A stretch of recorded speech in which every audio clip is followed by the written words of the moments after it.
Hello, welcome back to Paul's Stuff. This is my space on YouTube where I get to share all the things I love. Lots of Star Wars, lots of lightsabers. Today is another Star Wars day and we're going to continue that range of videos that I've been making on my Black Series 6-inch figure collection. And today we're going to look at what's on my Return of the Jedi shelf. So my shelves are, my Black Series figure shelves are arranged so that each shelf represents a movie or a TV series or a particular movie or TV series from the Star Wars universe. And this one is my my shelf for the film The Return of the Jedi. So we're going to start with a couple of figures that aren't actually from the Black Series. So I didn't get into the Black Series when it started. I got into collecting the Black Series only a few years ago, and so some of the earlier figures now command really high prices, or what I consider to be really high prices. And so one of those was the Biker Scout on the speeder bike. Too expensive for me to be able to afford to get a Black Series one, really.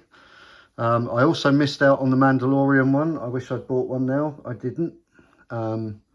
But certainly the original trilogy one from Return of the Jedi, I wasn't even collecting when that came out. So my only option is to buy one on the aftermarket, and they are too expensive for me. So what I did instead was bought this one, which is the Bandai model kit. So you have to build this.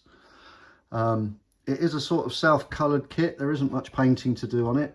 And it does come with little stickers or decals to go on the figure for things like the helmet markings and things like that. So it's quite a nice model, and it sits on my Black Series Return of the Jedi shelf in lieu of the Black Series speeder bike. Has this little bracket that holds it in the air, makes it look like it's floating. Very nicely done, and I guess some people would argue this is probably more accurate than the Black Series one, but at the end of the day, it's not a Black Series figure, and that's what I collect. So he's kind of marking time on the shelf until I can find one at a reasonable price, I guess, really. And likewise, I enjoyed making that kit so much that I bought the Stormtrooper kit. So this is the Bandai model kit's 1/12 Stormtrooper. Lovely Stormtrooper. Probably better than the original Stormtrooper mold from the Black Series. And I would say probably on par with the newer mold. It's a nice looking Stormtrooper, and it kind of, for me, has the advantage over the original, over the new Black Series mold of having the belt with the blaster holster on it.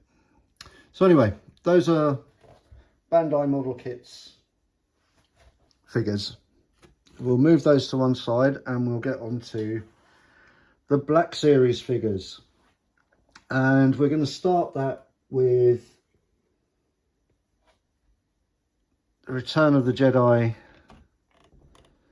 Boba Fett, who is one of those figures that I display on a stand, so he looks like he's flying with his jetpack.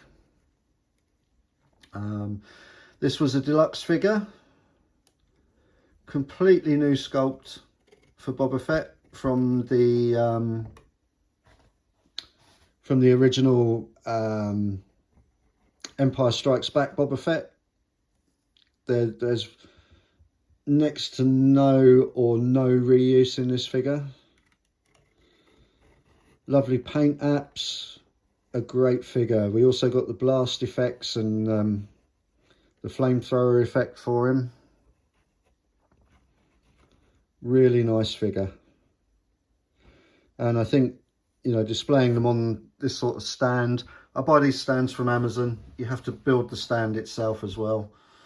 But displaying them on this sort of stand just adds to that look of the figure a little bit. So we'll pop him down the back. And the next figure we'll look at is the Emperor and his throne. So this, I believe, was an Amazon exclusive figure. Commands quite a price on the aftermarket now.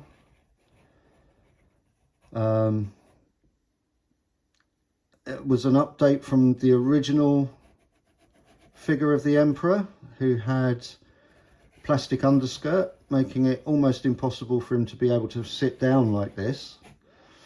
This one, as you can see, has all cloth goods, apart from the waist sash. He also came with alternative heads. He came with alternative hands with lightning coming out of them, and he came with his cane. So a pretty comprehensive figure, really. That's the Emperor on his throne. And of course, if you've got the Emperor on his throne, then really you need a couple of Imperial guards to stand guard around him. So these are from the Archive series. These were re-released from the original figure. They are a straight re-release of the original figure. There's no difference. Cloth good capes, which are nicely done. There is an entire sculpted figure underneath. I believe that this has been released subsequently in different versions. Yeah, they're really a figure that if you've got the Emperor on his throne, he looks really good with a couple of Imperial guards behind him. And along with those Imperials, we also have the original Return of the Jedi Darth Vader. Probably the worst Vader that I have in my collection of 6-inch figures. But I wanted this one because this is the Vader that has the removable helmet. And underneath we have the head sculpt of Vader at the end of Return of the Jedi. Give you a better look at the head sculpt on this one. Some great detail painting on this. As a Vader figure, it's very limited by its articulation. They put a chain on the cape, which doesn't really work for me, I don't think. The cape's not a bad size, as Vader capes go. That's yeah, it wasn't an overly popular figure when it came out, I don't think. It's not a great head sculpt, and it's pre-photoreal face painting, so yeah, could be better and probably due for an update, Hasbro. There we go.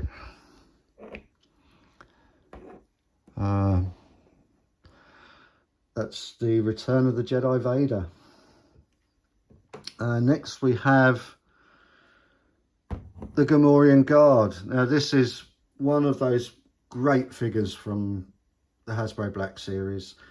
He comes with an alternative axe. He comes with the spear.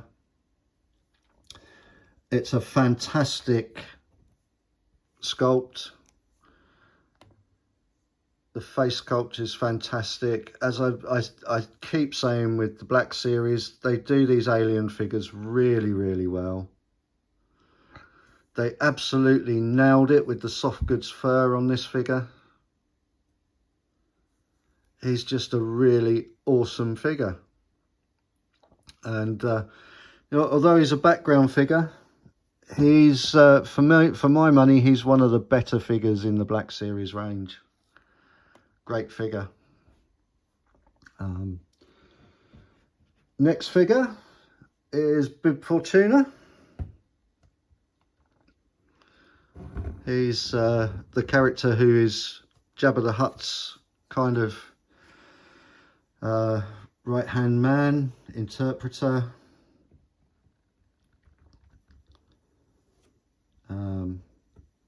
Again, a nice figure. He's a bit of a traffic cone of a figure, but that's more to do with the costume than it is the figure itself.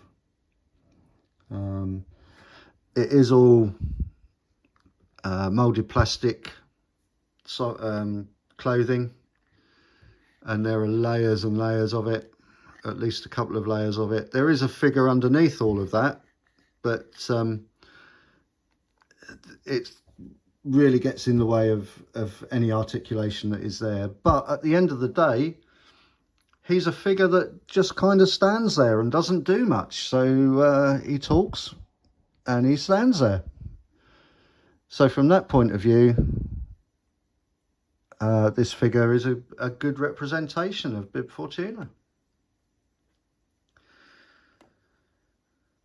So now we're going to move on and look at, this is the archive re-release of Leia as Boushh.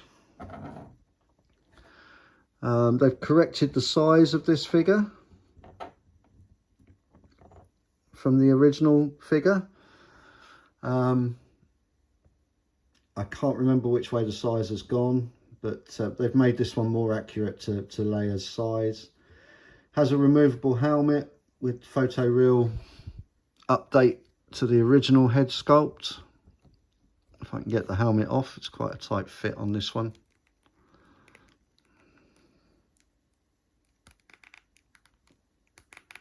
Doesn't come off very often. It is the original head sculpt, but it has now got the photoreal paint application, so it's never going to be a great head sculpt, but it does look better than the original now. And I think in most cases it will be displayed by people with the helmet on, which, as always with Black Series aliens and helmeted figures and droids, is really good. So a nice update to Leia as Boushh. And yeah, a nice addition to my collection.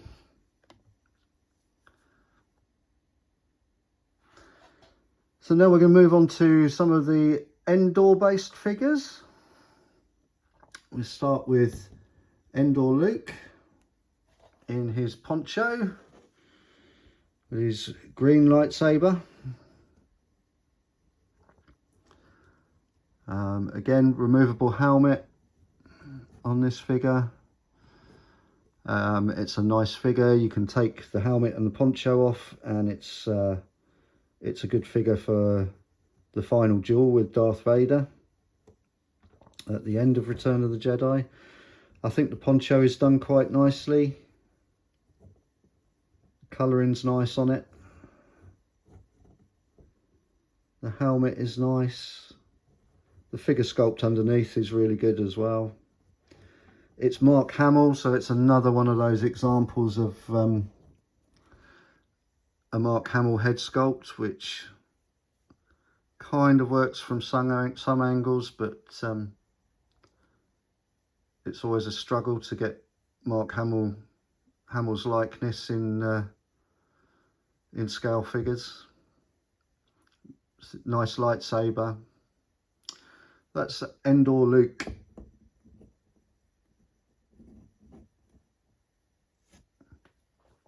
Next we'll have a look at Endor Leia.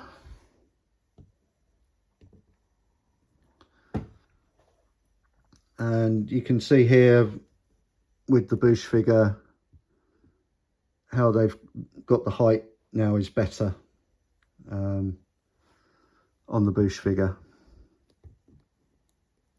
It's closer to the height that the other Leia figures are.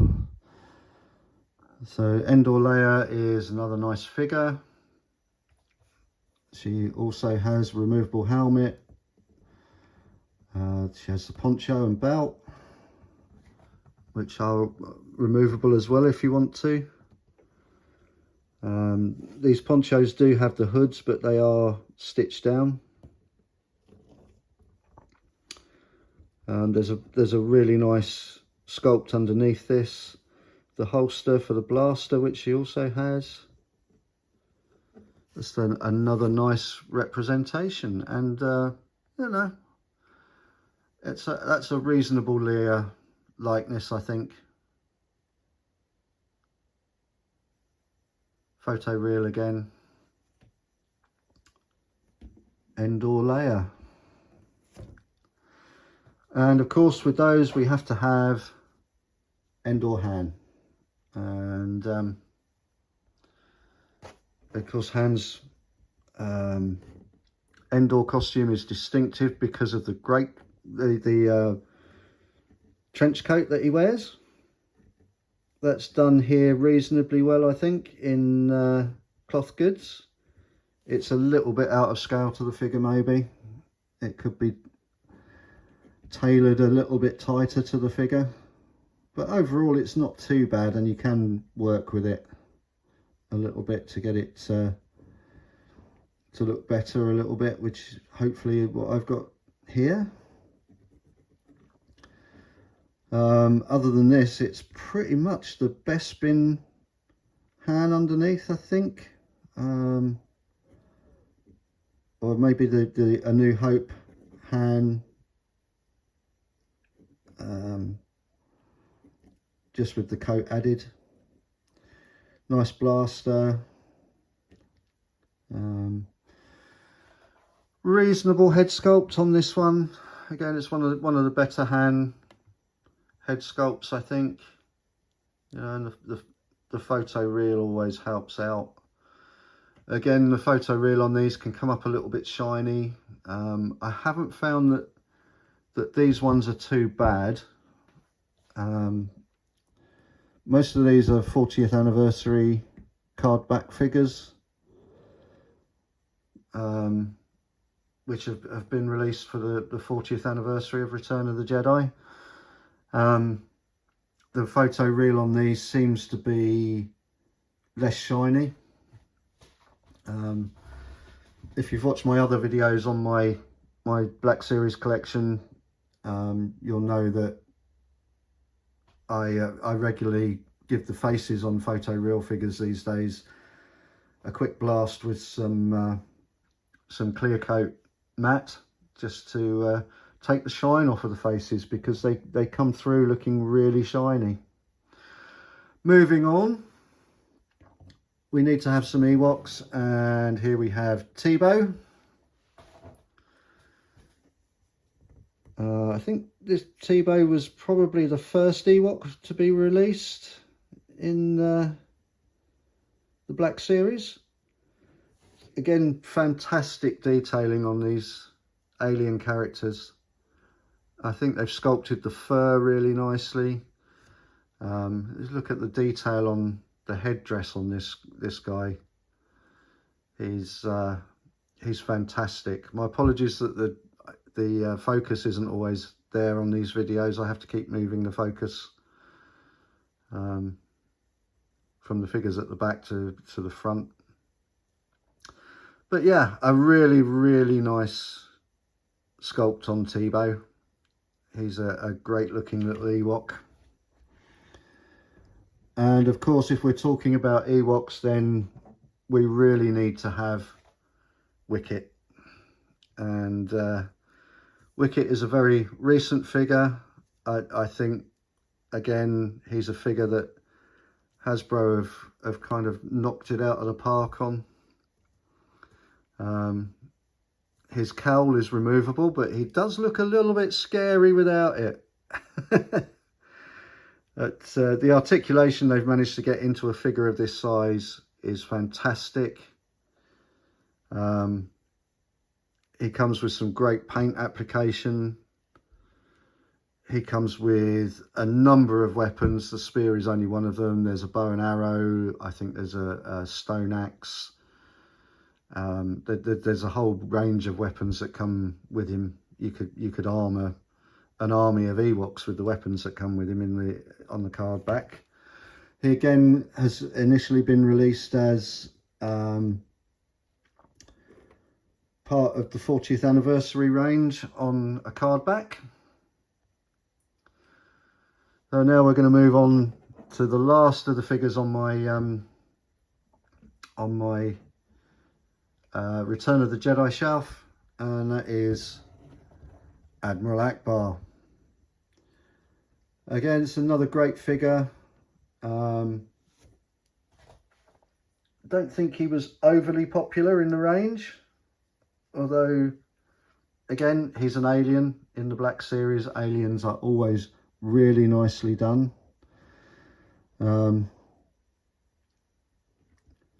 It's a pretty plain figure. There's not a lot going on, just that white sculpt, but it is done really, really nicely. And when you look at the arms and the face, they are that usual excellent standard that the Black Series seem to get with alien figures. Really nice head sculpt. You can almost hear him saying, "It's a trap." Really nice. Great figure to round out my my shelf of Return of the Jedi figures. So there we go. That's what gets displayed on my Return of the Jedi shelf. Some really great figures in here, as well as some that could be better. But on the whole, another nice range of figures. I think they've done the film justice, particularly with the new 40th anniversary wave that is coming out. A lot of re-releases in that, but some new figures as well, which is nice to see. It's another nice shelf to have in my my 6-inch figure collection. So there we go. That's today's video. I hope you've enjoyed it. I hope you've enjoyed the content so far on the channel. If you have liked the video, then give it a thumbs up. And likewise, if you like the content, then do consider subscribing to the channel. If you hit the notification bell, that will tell you when new stuff is coming up. Doing all of those things just lets YouTube know that you like my videos, and they may make them more accessible to other people as well. The only reason for growing the channel is just to get it out to more people. I'm not interested in making money off of it or anything like that. It's purely for enjoyment. And the more people that enjoy it, the happier I am. So really do hope you've enjoyed the content. But for now, that's everything for today. So cheerio everyone, and I hope to see you soon.